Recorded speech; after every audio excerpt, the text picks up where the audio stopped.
Welcome back into the Victory Sports Network. I'm Jason Dannelly, joining you for a special interview as we get set to talk a little bit more about the NAIA Championship Series, how qualification happens for that, and all the things that kind of go on behind the scenes that you might not know about as a fan of NAIA football. And to help me do that is one of the guys that is on the National Selection Committee and really heading up a lot of things in the postseason for NAIA football, Dr. Jesse Gotting of Nelson University. Dr. Gotting, thanks so much for joining us again this year to talk about some NAIA postseason. Well, I appreciate it, Jason. It's always a pleasure to be on here. You do so much for the NAI and NAIA football in particular, and we're pleased that we have somebody out there who is doing something in terms of getting media exposure for NAI athletics and football. Well, I certainly love doing it, and I like getting you onto the program here because all the NA, as I call it, the NAI nerd stuff that I go deep diving into. I talk to the casual fan, and they're just going like, "What are you talking about?" And I'm like, "Yeah, the primary criteria and the NAI selection committee, what they're going to have to look at, and the new performance," and they just gloss over. So I could talk to you about it, and hopefully we can have one of the conversations that I certainly enjoy having about the nerd stuff, if you will, of NAIA football. So looking forward to it here, Dr. Gotting. A little bit about you, though. In the last year, you've kind of moved in the NAIA ranks, I guess, if you will. Now, if I believe correctly, are you the president of the Administrators Council, Athletic Council? What? Yeah. So a number, I guess, years ago, I was put on the NAI ADA, Athletic Directors Association board of directors, was blessed enough to be able to move into a executive committee role on that, and moved up, from third vice president, second, first. And so this year is my year to be the ADA president, and it's an honor to do that. I look at the people who are in the room with me as athletic directors representing their conferences within the NAI, and I mean, it's just a tremendous. It's a sluggers lineup in there of individuals who just do tremendous things for the NAI and represent it well, and are truly carrying out on their campuses the right way to play. If I could throw that in this early. So Yes, you absolutely can. I try to throw it into as many social media posts as I can. So. Yeah. Well, let's talk a little bit about the postseason. One of the first big changes that happened this year was in the primary criteria. And I think throughout the year, people have started to understand what the NAI performance index is, but still maybe confused that the NAI coaches top 25 is still, being looked at as criteria for the NAI Championship Series. And that's not true this year.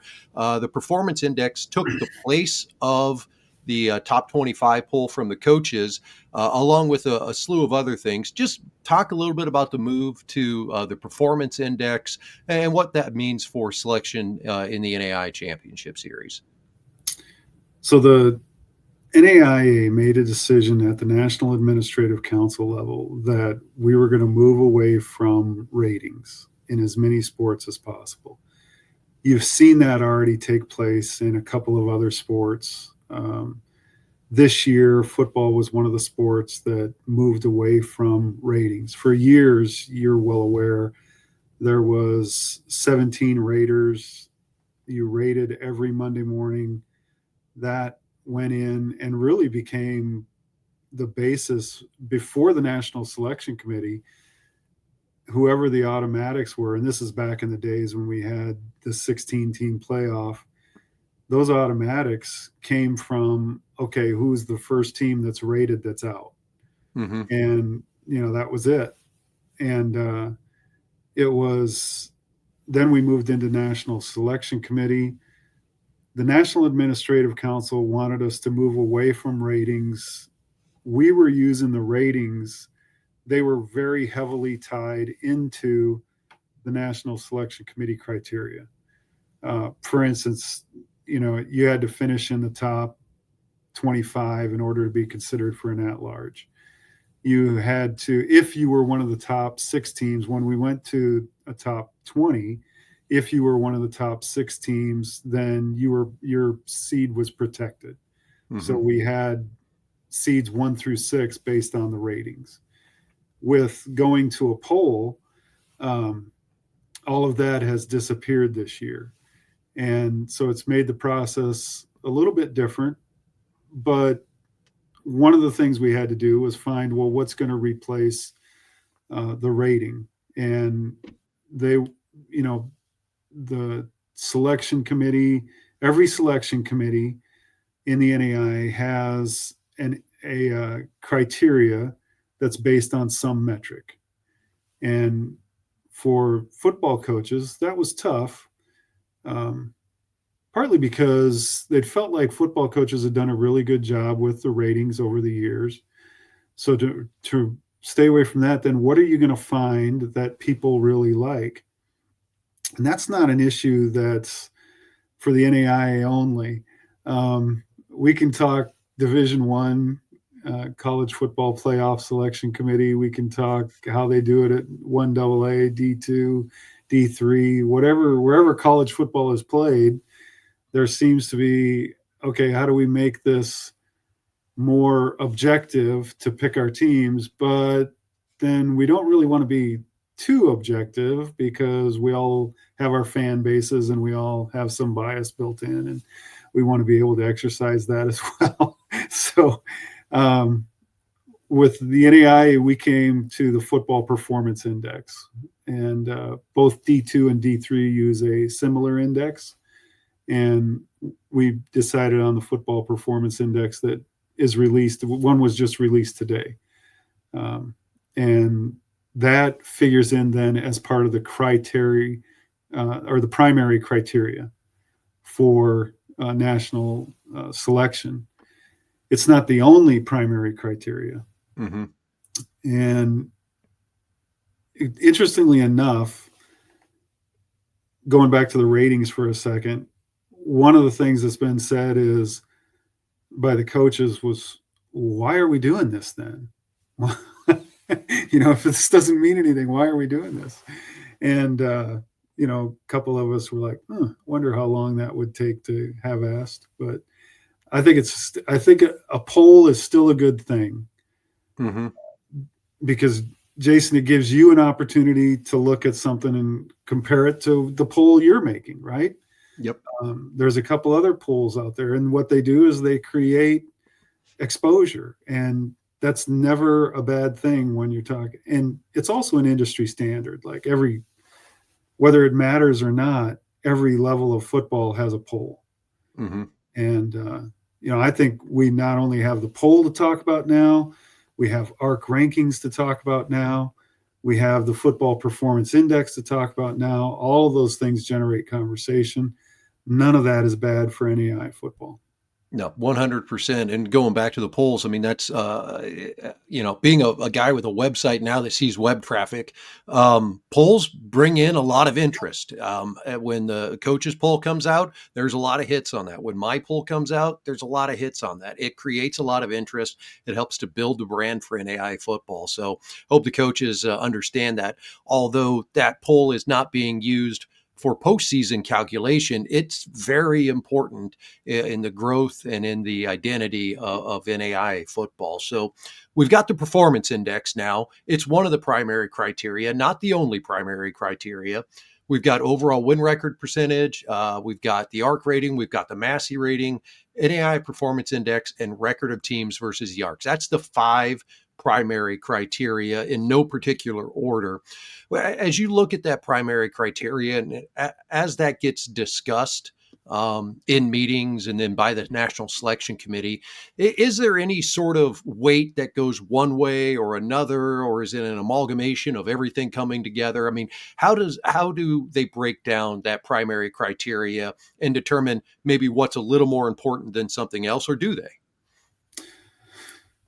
Now, each of them carries its own weight, and that weight is equal across all. So, you on Selection Sunday, you have this giant spreadsheet that you're looking at that has all of your automatics on there and all of their information for those primary criteria, and then you have all of your at-large candidates and all of their primary criteria on there as well. So it helps to lead discussion.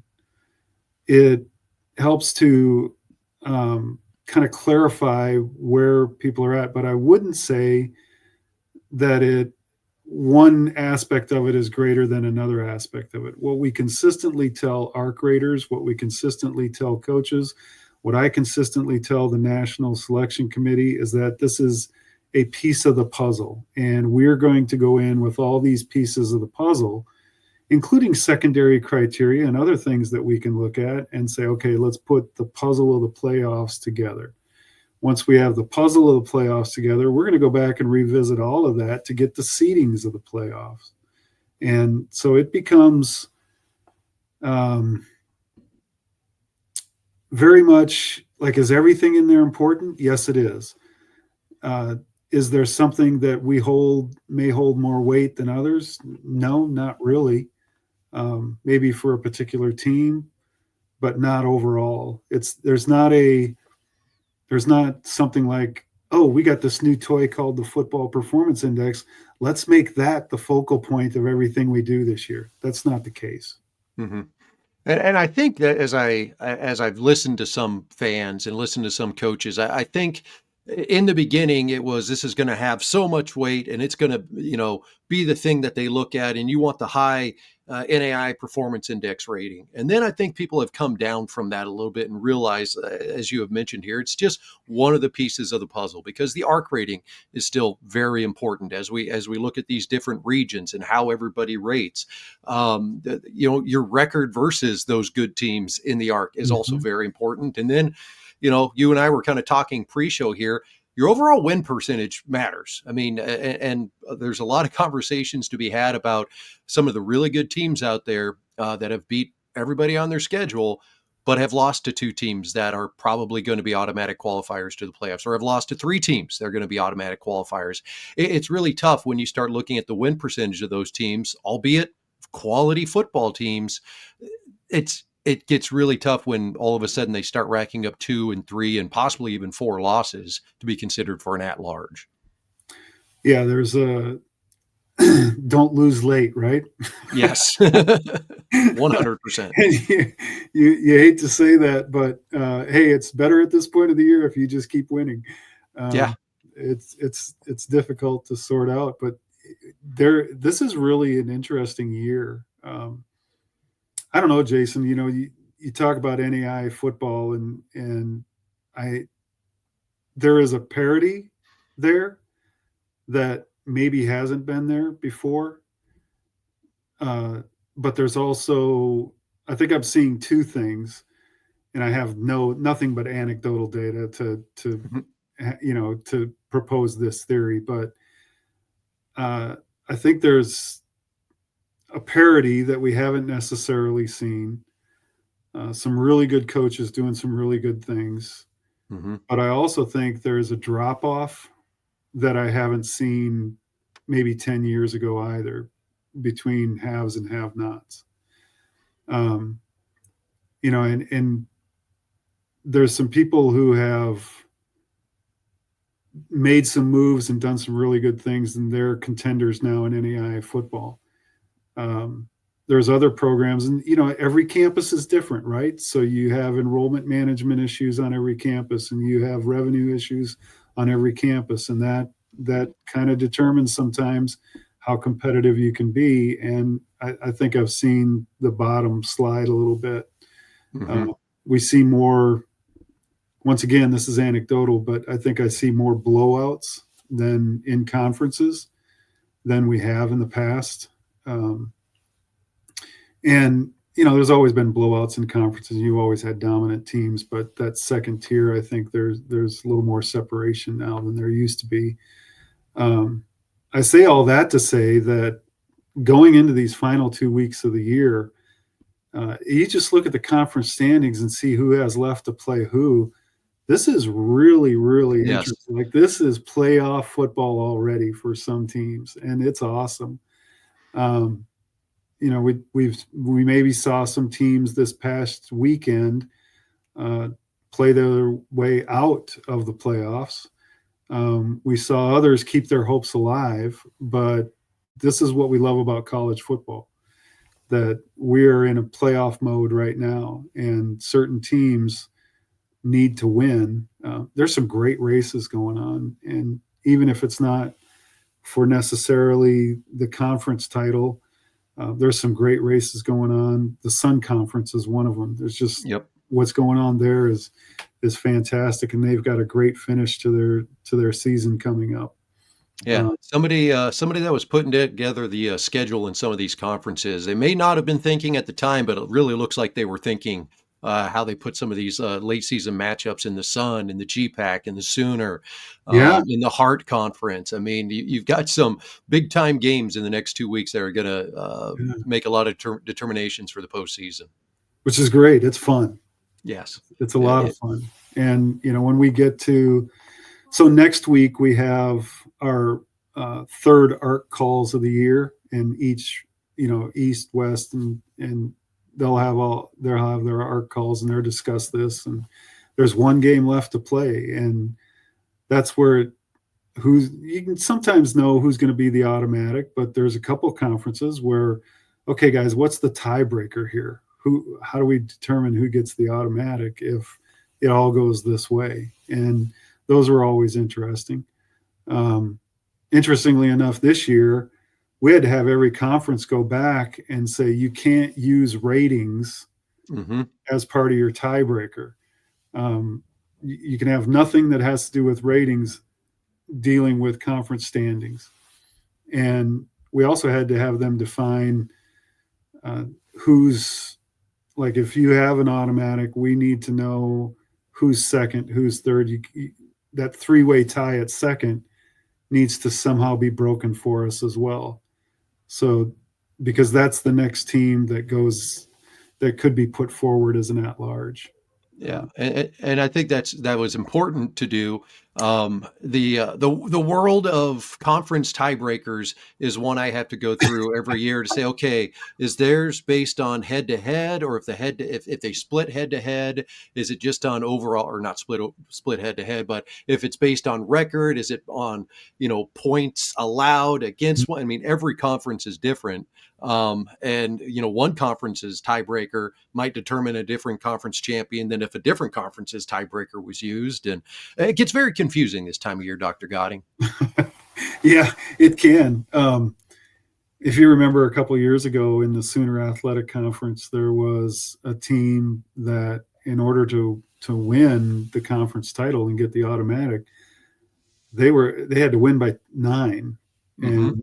and so they're have the game won. They're up by a touchdown, and they're driving to kick a field goal with no time running out to end up with the automatic and win the tiebreaker Yep. out of 3 teams. And so, yeah, those kinds of things that can happen, but it does make it interesting in the conferences, and it makes it interesting on the national landscape as well. Yep, that was the three-way tie between Louisiana Christian, Texas Wesleyan, and Ottawa, Arizona 2 years ago. That was determined that way. Oh So yeah, well, that good job, man. Good job. yeah, there's only so many good quiz bowl things that I'd be good at, and NAI football happens to be one of them. So going back a little bit to a statement you made earlier about kind of parity in the NAI, and I would wholeheartedly agree with you, where I look at the teams in the NAI and I feel like there's 4 to 8 teams right now that I kind of consider an elite level. And then Mhm. there's about 20 teams after them, maybe 25 teams after them, that depending on the week, depending on the time of the year and the opponent, like they could kind of be cycled. Like there's teams I see right now that are, just getting into the top 25 or just out of the top 25 that maybe had things, gone a little differently for them at the beginning of the year. People would think differently of them right now. But then I would also agree that once you get out of a lot of that parity, the 1, 2, and 3 of each conference, there is kind of a significant drop off after that. So whatever NAI institutions can do to kind of reinforce that and help bring, lack of a better term, help bring the bottom up, it'll certainly help to build NAI football. in the coming years. But getting back to talking a little bit more about the NAIA Championship Series. So you've been through Selection Sunday before. Give us the overview schedule of what that will look like here in a couple weeks when it's time to determine the at-larges and seat everybody up. So it's a little bit different this year because the ratings are gone, where we had to have the ratings in place in previous years before we could move forward with National Selection Sunday. So that timeline was very, very busy. It was, hey guys, you need to have your votes in, then you can do your ARC, then, it gets sent to oversight, which I was part of oversight. So some years we would be barely finishing up oversight, starting National Selection Committee at the same time. And that was difficult. That was tough on the coaches. It was tough. So this year they'll have to have their ARC rating done. Then those ARC ratings will come to the National Selection Committee. And they can do the ARC ratings Saturday night if they wish to, Sunday morning if they wish to. They'll just have to have them done by a certain time. We'll kick off at 10 o'clock, National Selection Committee. The Football National Selection Committee is a virtual meeting. Some selection committees are in person in Kansas City. Ours at this point is virtual. However, I think there could be a move to making that an in-person meeting at some point. It would be difficult because of the coaches that are involved, and certainly the coaches that are involved don't want to be away from the campuses and stuff. So it would be difficult, but there's a thought that not that we're cheating the process, but could the process be just that much better if it was in person? Mm-hmm. And just more opportunity maybe for just that last little bit of clarification face to face. And you and I think I'm in that camp just because you and I know when you do things virtually, there's a tendency to be distracted. There's a tendency to have something else going on. And so you're not maybe as fully engaged, or you just don't maybe belabor the point because, hey, we're on a virtual meeting. So for all of that, it'd be interesting to see if we could ever do it face to face. So what we'll do is there'll be 12, 13 automatic. I think there's 13 automatics this year. Yep, 13 automatics this year. Yep. And so we'll have all 13 automatics decided. And then we'll look at, and this year you have to be ranked in an ARC to be the possibility of an at-large. So 32 teams. It's typically all 13 automatics are ranked in there, but that's not necessary. Last year was one year where one automatic was not ranked in the ARC. So there could be 19 to 20 teams under consideration this year that would be possible at-larges. And we'll go through those and slowly eliminate, hey, who do we think? Or they get put into a pool, and that pool is called a seeding pool if there's enough people who agree that, yes, this is a playoff team. And that's probably the longest part of our day. And it takes a while. You want to do every team that's made it that far justice. You want to make sure that you are not taking lightly anyone's performance. They've been given an opportunity to be in an at-large pool. You certainly don't want to dismiss them, and any team. And so we're very careful about what we do, and very careful about how we go about it, and making sure that we're treating this with the respect that it deserves, and then move forward from there. You end up with 20 playoff teams. At that point, then this year, we'll be seeding all 20 of those teams. Whereas in the past, I've said, 1 through 6, they were seeded 1 through 6, and so we were deciding 7 and 8. Now with 20 teams, you have X amount playing in the first weekend, and then everybody plays the second weekend where you have 8 games. So you have 4 games the first weekend, and so who gets seated where matters. One thing that I try to make evident to everybody is that NAIA football, we're not Division One. We can't say here's unlimited flights. We can't Hmm. say, we're not going to do that to institutions, and we're not going to do that to the NAIA football insurance pool that we have, that I'm sure you're familiar with. We're not going to do that. So there can be times where you won't see a straight seed. Like 13 won't be playing 20 this weekend. 13 will Hmm. be playing 19 because it saves us a flight. Yep. Um, and that's the cold, hard reality of it. I know that none of us probably embrace that completely, but that's the cold, hard reality of NAIA small college football.